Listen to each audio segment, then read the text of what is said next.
ఒక సౌలత్ కల్పించారు.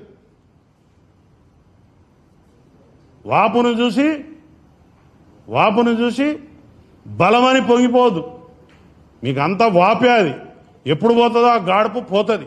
పబ్లిక్ తీసి పడేస్తారు. ఆల్రెడీ సగం తీసేసిండ్రు, మిగిలింది కూడా పోతుంది. దయచేసి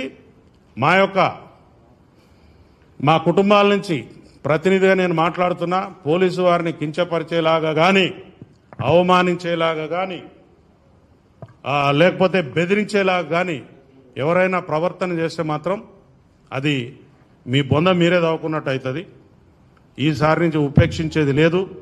చట్టపరంగా ముంగడిపోతాం, న్యాయపరంగా ముంగడిపోతాం. ప్రజలలో కూడా తీసుకుపోయి మీ బట్టలు కూడా తీపిస్తాం. పబ్లిక్లో కూడా పోయి ఊరూరికి మీటింగులు పెట్టి మీ బట్టలు కూడా తీపిస్తాం. Be careful. Thank you very much. Thank you.